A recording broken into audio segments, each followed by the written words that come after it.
One liner most PYQS questions. 1. देवी चंद्रगुप्तम की रचना विशाखदत्त ने की थी। देवी चंद्रगुप्तम was written by विशाखदत्ता।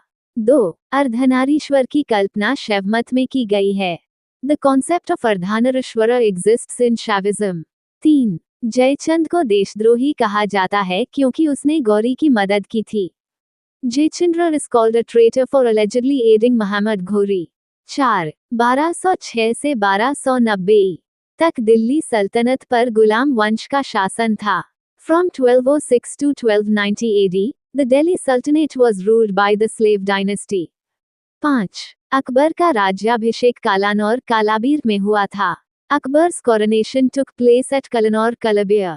6. जहांगीर की मृत्यु के बाद नूरजहां ने शहरयार को सम्राट घोषित किया। After Jahangir's death, Noor Jahan declared Shahryar as emperor। 7. हिंदुओं के दो प्राचीनतम महाकाव्य रामायण और महाभारत हैं। The two oldest epics of Hindus are the Ramayana and Mahabharat। 8. Bharat आने वाला पहला चीनी यात्री फाहियान था। The first Chinese traveler to India was Fahin। 9. 1175 से 1206 तक भारत पर शहाबुद्दीन मोहम्मद गौरी ने लगातार आक्रमण किए। From 1175 to 1206 AD, Muhammad Ghori carried out continuous invasions in India। 10. Delhi सल्तनत का अंतिम सुल्तान इब्राहिम लोदी था। The last sultan of the Delhi Sultanate was Ibrahim Lodi। 11. Bharat में ब्रिटिश व्यापारिक प्रतिष्ठानों की स्थापना हेतु आज्ञा प्राप्त करने के लिए आने वाला ब्रिटिश सम्राट जेम्स का पहला प्रतिनिधि विलियम हॉकिंस था।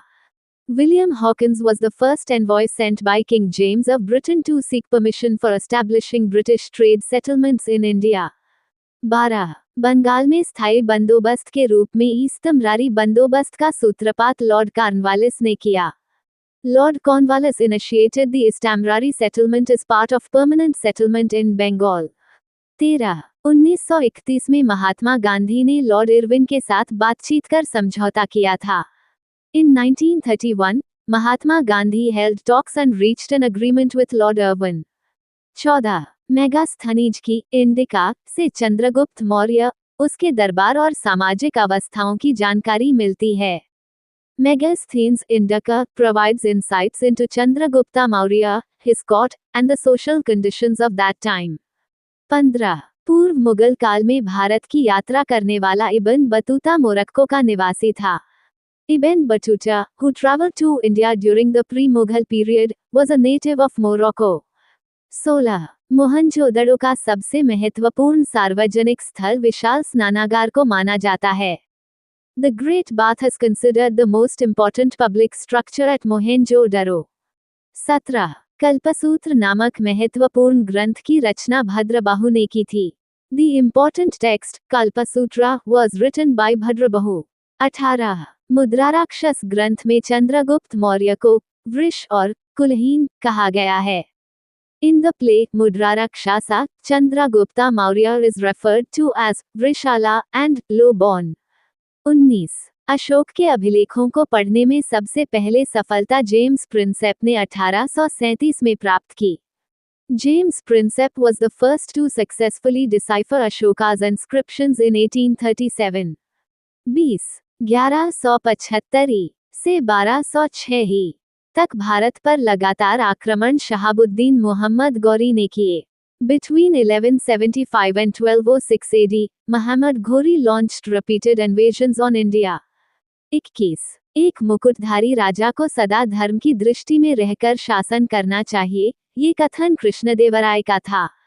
A crowned king must always rule with regard to dharma, this was a statement by Krishnadevaraya। 22. 549 जातकों में गौतम बुद्ध के पूर्व जन्म की कथाएं वर्णित हैं। The 549 जातक tales narrate the previous births of Gautam Buddha। 23. Sindhu सभ्यता के मोहनजोदड़ो स्थल को स्तूप टीला कहा गया है क्योंकि वहां एक कुषाणकालीन स्तूप मिला है। The Mohenjo-daro site of the Indus Valley civilization is called Stupa Mound due to the discovery of a Kushana era stupa। 24. Rigveda में सर्वाधिक सूक्त इंद्र और अग्नि देवों को समर्पित हैं। The Rigveda contains the most hymns dedicated to the gods Indra and Agni। 25. स्त्रियों को अविवाहित अवस्था में पिता, विवाह के बाद पति और वृद्धावस्था में पुत्र के संरक्षण में रहने का निर्देश मनुस्मृति में दिया गया है। The Manusmriti instructs that women should be under the protection of father, unmarried husband, married and son in old age. 26. Gandhara कला शैली को ग्रीक बौद्ध शैली की संज्ञा दी जाती है। The Gandhara style of art is referred to as the Greco-Buddhist style. 27. Firoz Tughlaq द्वारा स्थापित मध्यकालीन नगर जौनपुर को शिराज-ए-हिंद की उपाधि दी गई थी। The medieval city of Jaunpur, established by Firoz Tughlaq, was given the title Shiraz-e-Hind. 28. Akbar ने इबादतखाना की स्थापना फतेहपुर सीकरी में की थी। अकबर established the इबादत खाना at फतेहपुर सीकरी। 29. औरंगजेब का राज्याभिषेक 2 बार किया गया था। Aurangzeb was coronated twice. 30. Mahmood Ghaznavi के भारतीय आक्रमण को अल-बिरूनी ने जिहाद, पवित्र युद्ध कहा था। Al-Biruni referred to Mahmud of Ghazni's invasions of India as jihad, holy war. 31. चीनी बौद्ध यात्री ह्वेनसांग जब बातापी आया, उस समय वहां पुलकेशिन द्वितीय शासक था। When the Chinese Buddhist traveler Shanzang visited Vatapi, Pulakeshin II was the ruler there. 32. Ajatashatru Haryanka वंश का शासक था। Ajatashatru was the ruler of the Haryanka dynasty. 33. वेदों को अपौरुषेय कहा जाता है क्योंकि ऐसा माना जाता है कि इनकी रचना देवताओं द्वारा की गई थी। The Vedas are called अपौरुषेय because they are believed to be composed by the gods. 34. अस्तो मा सद्गमय ऋग्वेद से लिया गया है। The phrase असतो मा सद्गमय is taken from the Rigveda.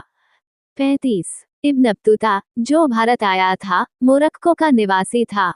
Ibn Battuta, who visited India, was a native of Morocco. 36. संपूर्ण वैदिक साहित्य को संहिता, ब्राह्मण, आरण्यक और उपनिषद इन 4 श्रेणियों में विभाजित किया गया है। The entire Vedic literature is divided into 4 categories: Sanhita, Brahmana, Aranyaka, and Upanishad. 37. प्राचीन भारत में लिखे गए पहले महाकाव्य, रामायण, के रचयिता महर्षि वाल्मीकि माने जाते हैं।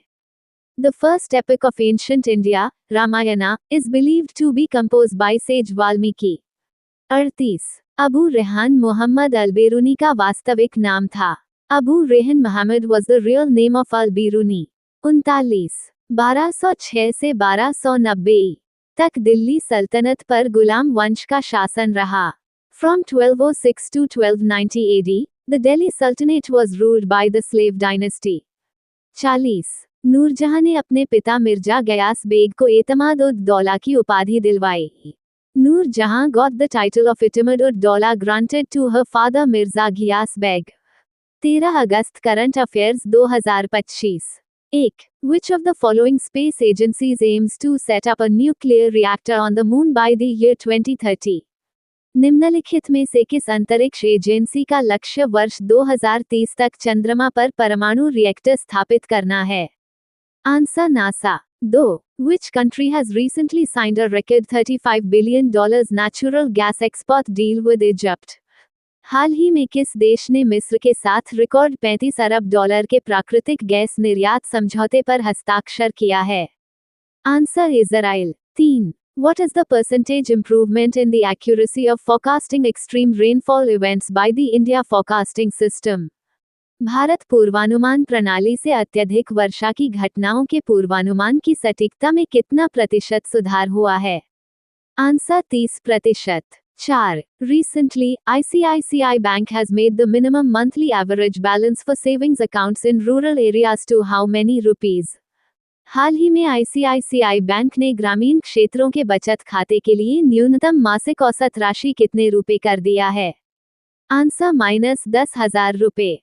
5. Recently, Vietnamese electric vehicle manufacturer VinFast has inaugurated its first ever production facility in which state? हाल ही में वियतनामी इलेक्ट्रिक वाहन निर्माता कंपनी विनफास्ट ने किस राज्य में अपनी पहली ईवी उत्पादन सुविधा का उद्घाटन किया है? Answer Tamil Nadu. 6. Recently, which country has been declared free from sleeping sickness by WHO? हाल ही में WHO ने किस देश को स्लीपिंग सिकनेस निद्रा रोग से मुक्त घोषित किया है? Answer Kenya. 7. Recently, US President Donald Trump has announced a historic peace agreement between which two countries? हाल ही में अमेरिकी राष्ट्रपति डोनाल्ड ट्रंप ने किन दो देशों के बीच एक ऐतिहासिक शांति समझौते की घोषणा की है? आंसर आर्मेनिया और Azerbaijan. 8. Which of the following countries has started removing loudspeakers installed in its border areas? निम्नलिखित में से किस देश ने अपने सीमावर्ती क्षेत्रों में लगे लाउडस्पीकरों को हटाना शुरू कर दिया है? Answer Uttar Korea. 9. Recently, how many cooperatives have announced to start Bharat taxi service to challenge Ola, Uber? हाल ही में कितनी सहकारी समितियों ने ओला, उबर को चुनौती देने के लिए भारत टैक्सी सेवा शुरू करने की घोषणा की है? Answer 8. 10. Recently, which state has launched an anti-drone system called Bazak to deal with drug smuggling through drones? हाल ही में किस राज्य ने ड्रोन के माध्यम से होने वाली नशीली दवाओं तस्करी से निपटने के लिए बाजक नामक एक ड्रोन रोधी प्रणाली शुरू की है? Answer Punjab. 11. Recently, which state government has approved the construction of India's second largest cricket stadium with a capacity of 80,000 spectators? हाल ही में किस राज्य सरकार ने 80,000 दर्शकों की क्षमता वाले भारत के दूसरे सबसे बड़े क्रिकेट स्टेडियम के निर्माण को मंजूरी दी है? Answer Karnataka. 12. In August 2025, UPI-based daily transactions have reached how many crores for the first time? अगस्त 2025 में यूपीआई आधारित दैनिक लेनदेन पहली बार कितने करोड़ पहुंच गया है? Answer 70 crore. 13. Recently, India Electric Mobility Index (IEMI) has been launched by whom? हाल ही में किसके द्वारा India electric mobility index (IEMI) launch किया गया है? Answer NITI Aayog. 14. Which date is celebrated as International Youth Day every year? प्रत्येक वर्ष किस तारीख को अंतर्राष्ट्रीय युवा दिवस के रूप में मनाया जाता है? Answer 12 August. 15. Where will US President Donald Trump meet Russian President Vladimir Putin on the 15th of August? अमेरिकी राष्ट्रपति डोनाल्ड ट्रंप 15 अगस्त को कहां रूसी राष्ट्रपति व्लादिमीर पुतिन से मुलाकात करेंगे? आंसर अलास्का में।